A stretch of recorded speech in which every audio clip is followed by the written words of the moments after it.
Emily, how many times do I have to tell you? Hurry up, your dad is waiting. I'm sorry, I'll bring it right away.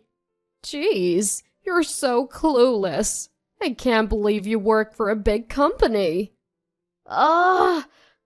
This one's a real piece of work, isn't she? Why did Jackson even marry her? Well, she makes good money and she's easy on the eyes. Yeah, I guess she is pretty and has a good figure. I am Emily. I am 30 years old and have been married for 3 months. So I'm basically a newlywed. I live with my husband, Jackson's family. Living with in-laws is not so common these days, but my husband says it's natural because he's an only child. I don't know anyone among my friends who does this, so it doesn't feel natural to me. But I keep my mouth shut because speaking up only leads to yelling. I do work for a major company and make a decent salary. My husband works for a small to medium-sized business, so he doesn't make as much. I might even make close to 1.5 times his salary. He doesn't seem to mind depending on a woman's income. Before we got married, he said he'd take care of everything and that I didn't have to work if I didn't want to. But after we got married, I ended up being treated like a servant. Not just by my husband, but also by my mother-in-law and father-in-law. I can't stand any of them. My mother-in-law is the worst. She seems to take pleasure in making my life miserable. Every time she sees me, she scowls and starts complaining. Oh, you're going out? Yes, I have a meeting today, so I have to leave early. Putting on so much makeup. Is there someone you like at your workplace? No, there's no one. Don't lie. A woman who puts that much effort into her makeup must be interested in a man. Ugh, disgusting. That's not true. I'm just trying out a new eyeshadow I bought. Fine, just go already. I wasn't even wearing that much makeup. Just a subtle, office-friendly beige eyeshadow. Though it was a new brand I picked up on my way home yesterday. Even so, it's just a plain beige, no glitter or anything. But women tend to notice other women's makeup changes. I couldn't understand the need for snide comments as I headed to work. When I got home, everyone was waiting at Jackson's family house. Hey, Emily, bring me a drink, will ya? Sure. Where the hell are my appetizers? Here they are. What? What is this? Who can eat this crap? Oh, you don't like it?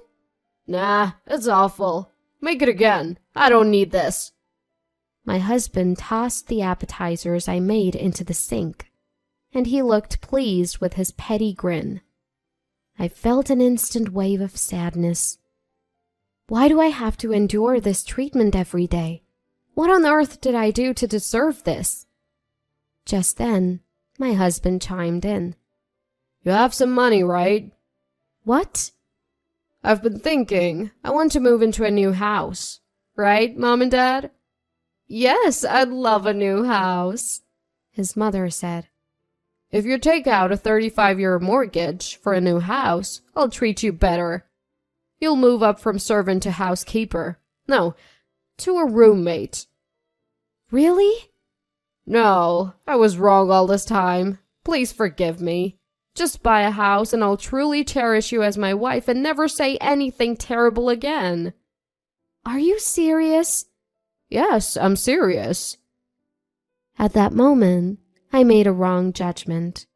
I couldn't see through my husband's convincing act.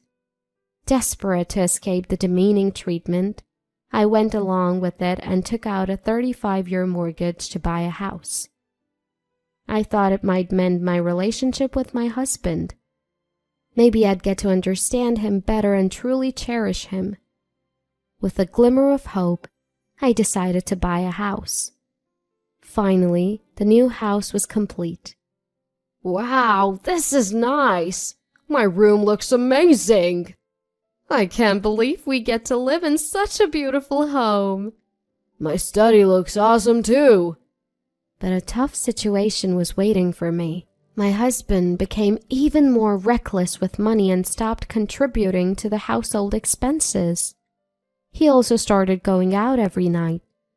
I wondered if he was hitting the bars. I had always contributed more to our living expenses. It wasn't that my husband gave nothing. His contributions helped. Now, he's giving 0, not a cent. So, I had no choice but to work as hard as I could. My main job couldn't possibly cover the mortgage, so I started a side gig. My company allows side gigs, so I took on jobs I could do from home.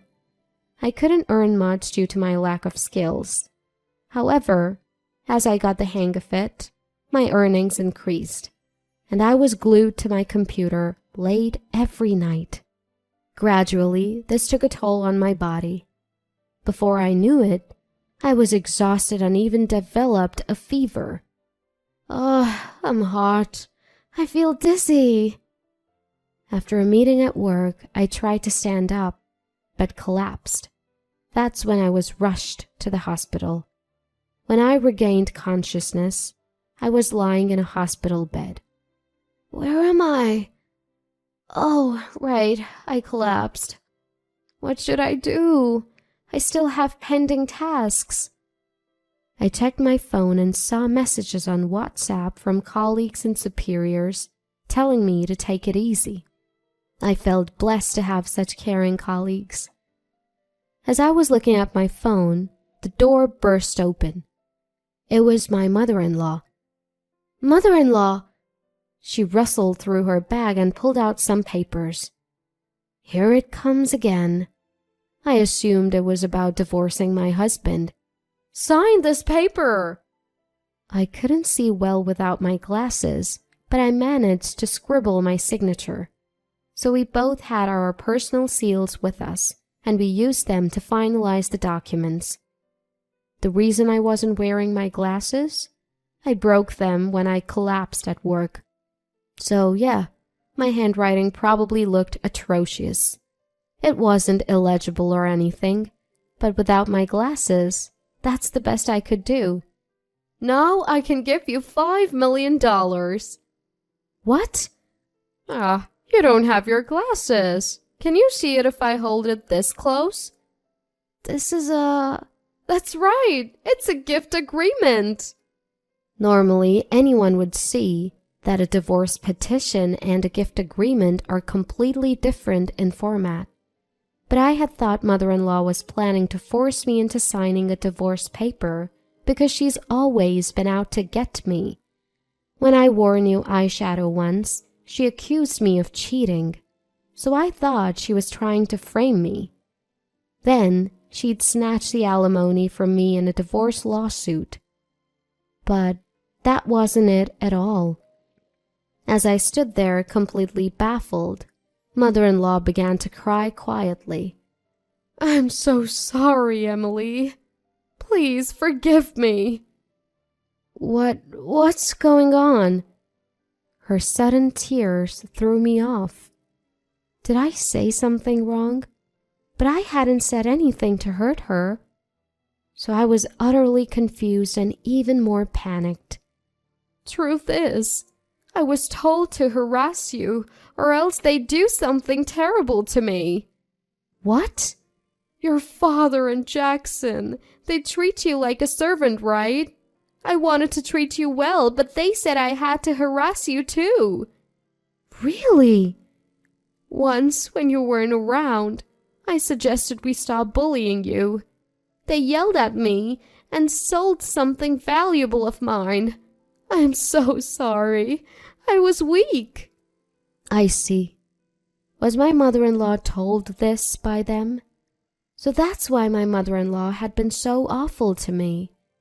I want to give you $5 million as a way to make amends. No, I can't accept that much money. Let's cancel what we just did. It's fine. I don't have much time left. I want you to have it. What? I have cancer. What? What a twist. I never knew my mean mother-in-law who had been tormenting me had cancer. And apparently it's pretty advanced. She said she doesn't want to spend her last days in a hospital because it won't get her better. Instead, she's been going to a clinic that specializes in palliative care. I only have a few more visits to the clinic. I want to give you something before I'm gone. But what about my husband and father-in-law if they find out? Don't worry about them. What's important is that you find happiness. I know I don't have the right to say this, but please leave my son. Mother-in-law, promise me you'll find happiness. It's my last wish. Yes, I understand. I'll make sure to do that. I was crying. I never knew that the woman I hated so much was actually thinking about me. And where did the $5 million come from? Turns out, it was left by her late father, who was incredibly wealthy. Given that Jackson's family home looks totally average, mother-in-law must have been saving the inheritance. She insisted that it was okay for her to give me this significant amount. Though, I had no idea what to do with such a staggering sum. So, I accepted it. After that, I recovered and left the hospital. I took some time off before going back to work. And there's one thing I want to do before that. It's to divorce my husband. Can you leave this house? What? This is my house. I'm the one who's been paying the mortgage, and it's in my name. I don't need you anymore. Don't get smart with me. Since when did you become so important? I'm certainly more important than you. Sneaking out to the other women's homes at night. What?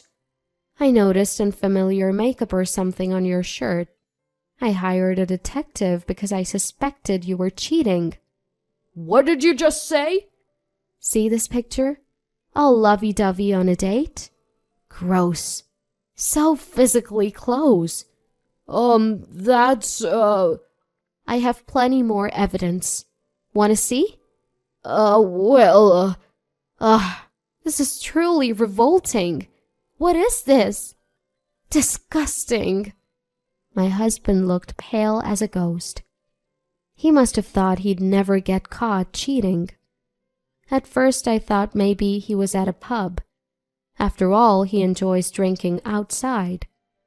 Turns out, he was spending time at a younger woman's house. And they were, well, involved. I was disgusted. Why had I let this terrible man boss me around all this time? If I had been stronger, I could have stood up to him. But the old me was isolated at Jackson's family home. So, I had no allies and couldn't say a word. I was scared, and it's embarrassing to admit. But now it's different. I have my powerful mother-in-law by my side. Really? What a repulsive son I have. I can't believe he's my child. Mom, what are you talking about? I'm done listening to you too. Right, Emily? Yes. How dare you betray me? Mom, are you okay with this? Are you threatening me? I'll report you to the police if you use dangerous words. Don't get out of your place, woman. Men are superior to women. Know your place. Enough! You shut up too, you cheater! What? You were cheating too, right? Like father, like son. What a disgrace. Give me back my life. No. Unbelievably, my father-in-law had been cheating too. I was unaware of this and utterly shocked. What a bunch of creeps. They felt like creatures from another dimension. You and Jackson will be paying damages in the divorce court, got it? What? I don't want to pay. You've got Grandpa's inheritance. That should be enough. That inheritance went to Emily. What? Huh? We made a formal agreement for a living gift. What? Why would you give it to her? I could have used it. I wanted to inherit it. Look, you guys weren't even going to get the stuff set aside for you in the first place. What? Truth is, I have terminal cancer. I'll be gone soon. You guys can't inherit anything because you treated Emily so poorly. You've made my life miserable, and your dad's been cheating for years. You don't deserve anything. What the heck is going on? This is outrageous. They had made mother-in-law's life unbearable. They did things too cruel to even put into words. That's why they couldn't inherit anything, not even the stuff set aside for them. I thought, how foolish.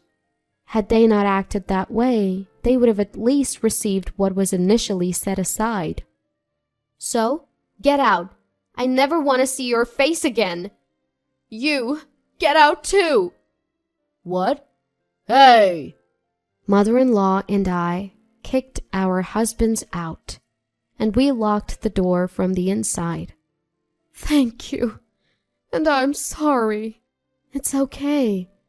I didn't want to go to the hospital, but I heard the palliative care units are quite nice now, so I've decided to check in. Is that so?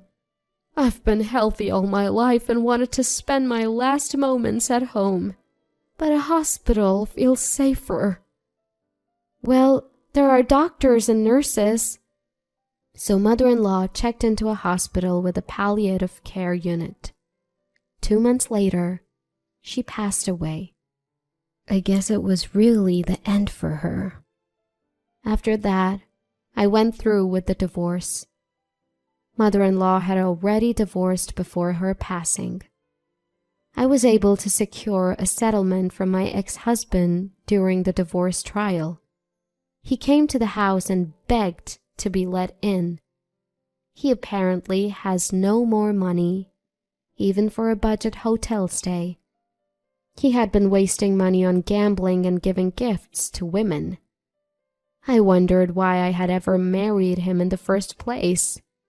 I had no knack for picking the right guy, not a single redeeming quality. I got dumped by Olivia, and now I have nowhere to live. Olivia? The woman you cheated with? Yeah. Can you believe she left me for some guy who makes more money and looks better? I've been trying my best here. Well, I wouldn't want you either if I were her. You had your fun with younger women. Consider it a life lesson. I hung up the annoying call from my ex-husband right away, and then I blocked his number. I've already received the settlement from the divorce. There's no need to keep in touch. As for what happens to him next, it's none of my concern. I don't know how my father-in-law is doing, but rumor has it he's disliked by the entire family. He's being avoided for being the worst kind of man, who always belittled his wife and didn't even attend her funeral. I used to despise my mother-in-law, but not anymore. Sure, she was weak and felt the need to harass me, but thanks to her, I've become stronger in some ways. I'm planning to visit her grave and clean it on her monthly Memorial Day.